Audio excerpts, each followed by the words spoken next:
Hello សួស្តីអ្នកនរគ្នាឥឡូវយើងមកបន្តមេរៀនរបស់យើងទៀតថ្ងៃនេះគឺយើងរៀនតាក់ទងជាមួយ valid check ជាមួយ invalid check អញ្ចឹងអ្នកទាំងអស់គ្នា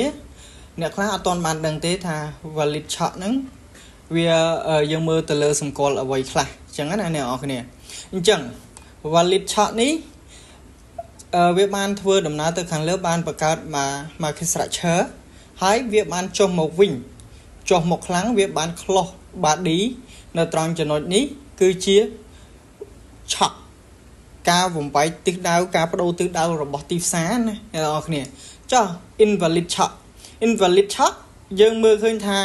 វាបានបង្កើត market structure ហើយក៏វាបានចុះមកវិញបុកមកខ្លាំងមកក្រោមហើយវា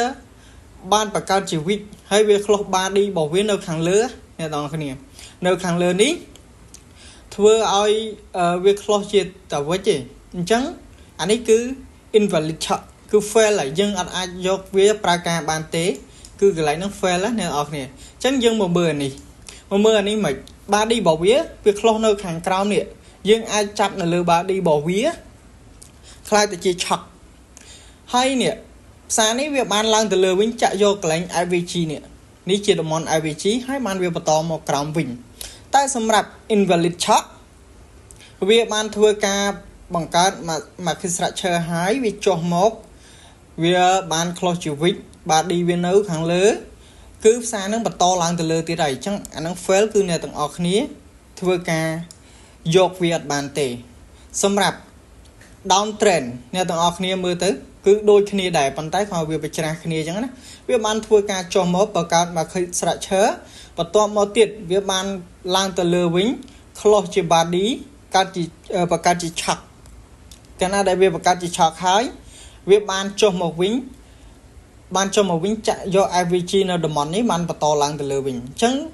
កន្លែងហ្នឹងហើយដែលកន្លែងផ្សារបដូរទិសដៅសម្រាប់ invalid check អ្នកទាំងអស់គ្នាអានេះគឺ fail ហើយអញ្ចឹងយើងអត់ប្រើការបានទេវាបង្កើតជា body ដែរនេះជា market structure ប៉ុន្តែវាហក់ឡើងទៅលើវា close ជា weak body របស់វានៅខាងក្រោម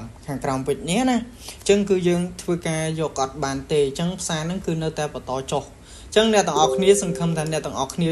ចាំនៅត្រង់ចំណុចអស់ហ្នឹងណាអញ្ចឹងបើសិនជាមើលអត់យល់មើលឲ្យមើលម្ដងទៀតមើលអត់យល់អាច